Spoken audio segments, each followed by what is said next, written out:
Look around your home right now. Everything you see, you are responsible for. Every item needs to be cleaned, maintained, organized, stored, moved, and eventually dealt with. Every single thing takes a piece of your energy, even when you do not realize it. I used to live surrounded by stuff. Closets packed so full the doors barely closed. Drawers stuffed with things I had not touched in years. Rooms filled with furniture I walked around but never used. A garage so cluttered I could not find anything when I needed it. I told myself I might need these things someday. I told myself they had sentimental value.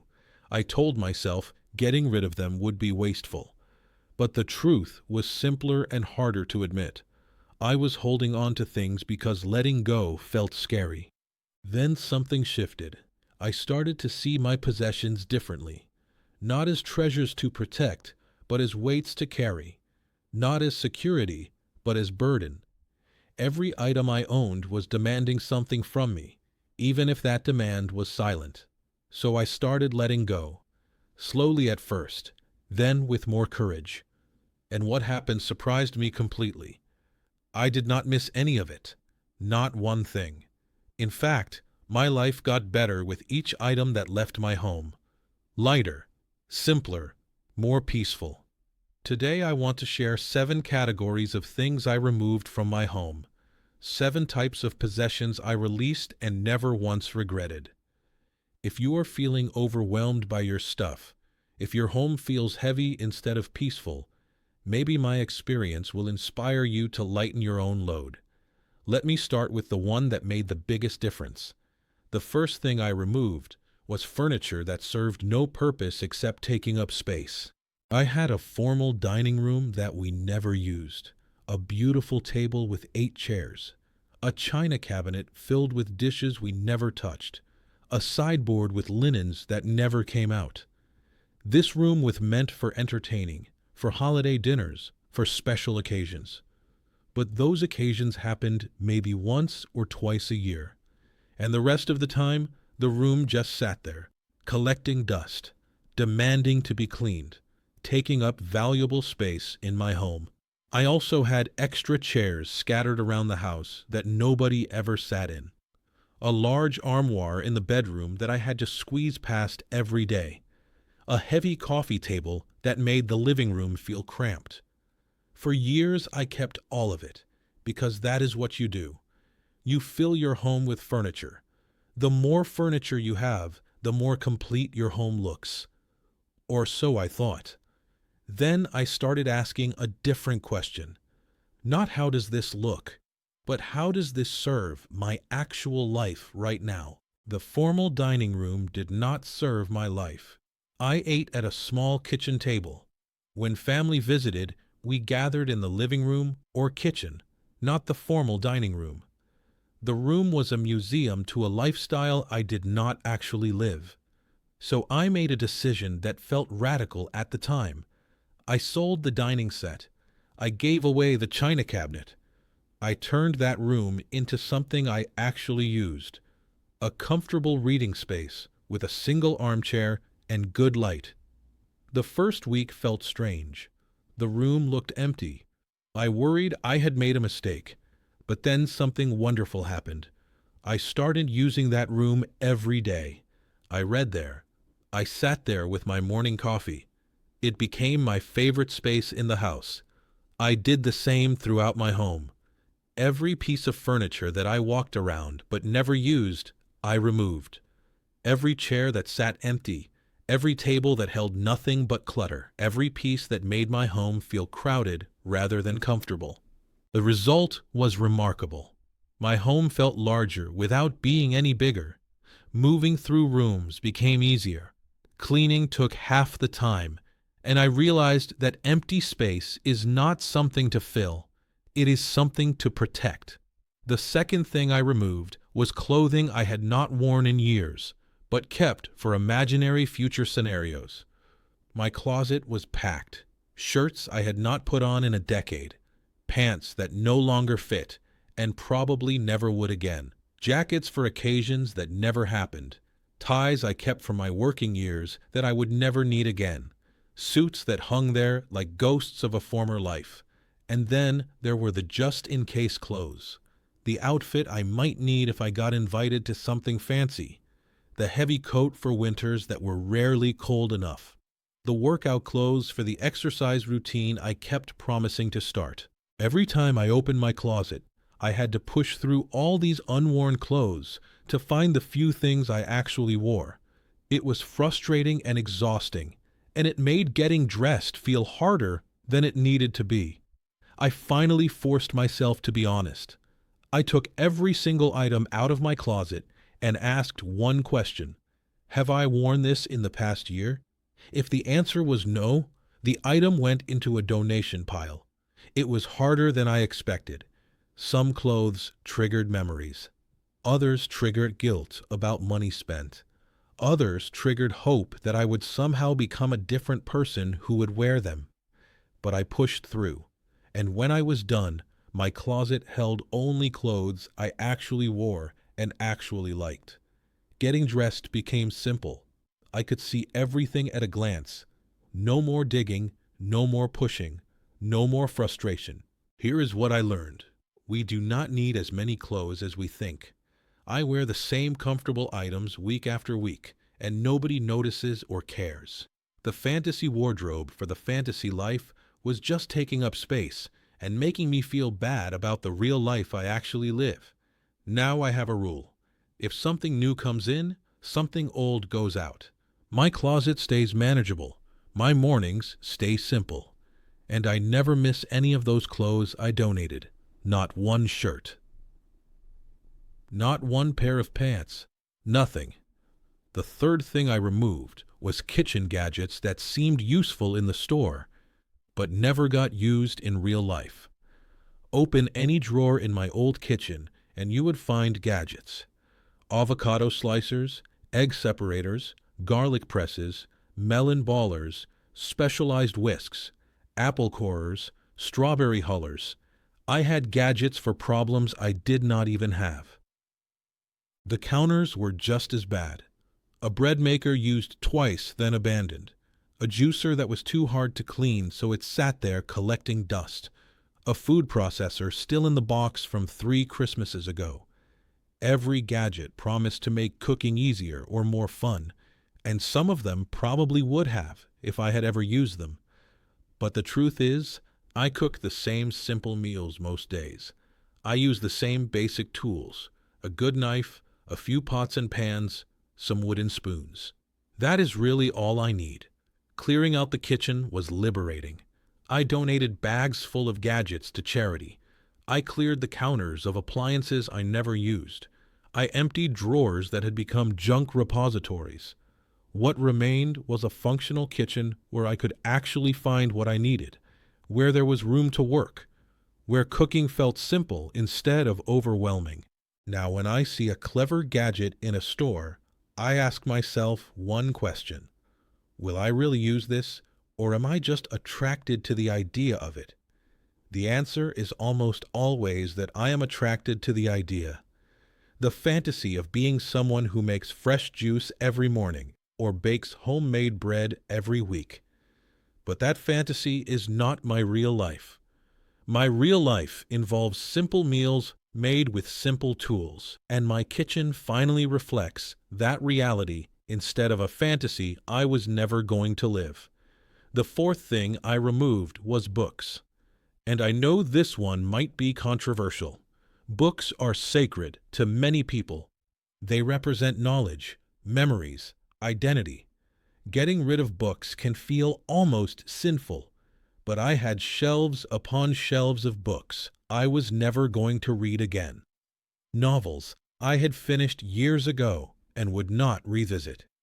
Textbooks from decades past. Reference books made obsolete by the internet. Self-help books I had read once and absorbed what I needed. These books made me look intelligent. They made my home look intellectual. But they were not serving any purpose except collecting dust and making me feel guilty about all the reading I should be doing. Letting go of books was an emotional process. Each one triggered a memory.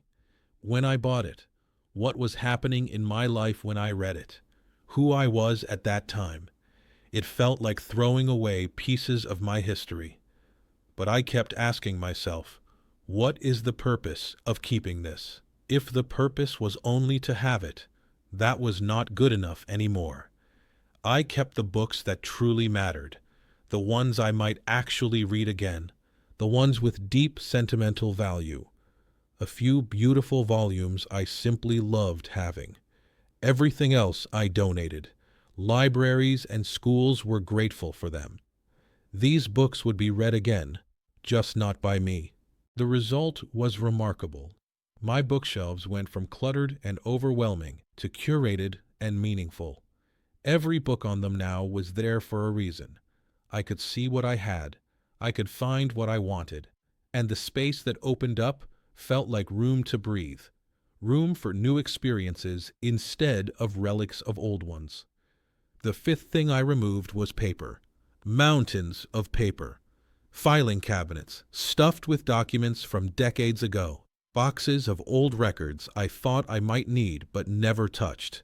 I had bank statements from the 1990s, tax returns from 20 years past, instruction manuals for appliances I no longer owned, receipts for purchases I could not even remember, warranties long expired, bills long paid. At some point I had been told to keep everything, so I did, and it piled up year after year, drawer after drawer, box after box. Sorting through all this paper was the most tedious part of my decluttering journey. It took days, but it was also necessary. I learned what actually needs to be kept and for how long. Current year tax documents, yes. Tax returns from 20 years ago, no. The IRS only looks back 7 years at most. All those ancient records were serving no purpose. I shredded bags and bags of old documents. It was almost therapeutic. Each batch through the shredder was another piece of unnecessary burden removed. What remained was a single small file box with truly important documents. Birth certificate. Property documents, current insurance policies, medical records, everything I actually needed, organized and accessible. The filing cabinet went to charity, the boxes went to recycling, and I reclaimed an entire closet that had been devoted to storing paper I never looked at. If you have decades of paper piled up, I encourage you to tackle it. Yes, it takes time, but the freedom on the other side is worth it. You do not need to carry the weight of every document you have ever received. The sixth thing I removed was gifts. Gifts I had kept not because I loved them, but because someone I loved had given them to me. This was perhaps the hardest category of all, because it felt like throwing away love, like rejecting the people who had thought of me, spent money on me, tried to make me happy. But here is what I came to understand. A gift is a moment of love between two people. Once that moment has passed, the object is just an object. Keeping something you do not want or use does not preserve the love. It just creates clutter and guilt. I had shelves of decorative items that were not my taste, given by well-meaning relatives. Closets held items still in their original packaging because I had never found a use for them. Drawers contained things I felt too guilty to throw away, but could not bring myself to use. Every time I saw these things, I felt a mixture of obligation and resentment. I resented the space they took. I resented feeling unable to let them go. The gifts had become burdens rather than blessings. So I made a decision. The love was in the giving, not in the keeping. I could honor the love while releasing the object. I donated these items to people who might actually want them. I let go of the guilt by reminding myself that the givers would want me to be happy, not burdened. They gave me gifts because they cared about me, not because they wanted to create obligations. Now when I receive gifts, I appreciate the moment fully. the thought, the love, the gesture. But I also give myself permission to pass them along if they do not fit my life. This is not ungrateful. It is honest. The people who truly love you want you to be surrounded by things you love, not things that make you feel guilty. The seventh and final thing I removed was the hardest of all: sentimental items from the past that I was keeping, not because they enhanced my present, but because I was afraid to let go of the past. I'd had boxes in my attic that had moved with me from house to house for decades. Inside were objects from my children's childhood, old photographs, letters from people no longer living, mementos from times long gone. I had told myself these were precious treasures, but the truth is, they sat in dark boxes in my attic year after year. I never looked at them. They were not enriching my life. They were just sitting there, taking up space, while I carried them around like unprocessed grief. Going through these boxes was an emotional journey. Some things made me laugh. Some made me cry. Some brought back memories I had completely forgotten. But I asked myself an important question. What is the purpose of keeping this in a box where I never see it? Is it really honoring these memories to let them gather dust in the dark? I made different choices for different items. Photographs got organized and digitized, so I could actually look at them. A few truly special mementos got displayed where I could see them daily. Letters got read one final time, appreciated, and then released. And many things got let go. My children's old school projects, broken toys kept for sentimental reasons, cards from holidays long past, objects whose meaning I could no longer remember. This was not about forgetting the past. It was about making peace with it. The memories live in my heart and mind, not in objects. I do not need to keep every physical reminder to honor the people I have loved and the life I have lived. What remained after this process was small and meaningful, a curated collection of items that truly mattered, displayed where I could appreciate them. Not boxes in an attic, not hidden clutter, real treasures in plain sight. Removing these 7 categories of things from my home changed my life in ways I did not expect. My home feels bigger now, even though it is the same size. There is room to move, room to breathe, room to think. Every item in my home now earns its place. Nothing is just taking up space. Cleaning and maintenance take a fraction of the time they used to. With less stuff, there is less to dust, less to organize, less to worry about. My home serves me now instead of me serving my home. My mind feels clearer. I did not realize how much mental energy my clutter was consuming until it was gone. Each item I owned was taking a small piece of my attention. When I released those items, I reclaimed that attention. I spend less money now, too. When you go through the difficult process of decluttering, you become very reluctant to bring new things into your home. You realize that every purchase is a responsibility, not just a pleasure. This has saved me money and saved me from future clutter.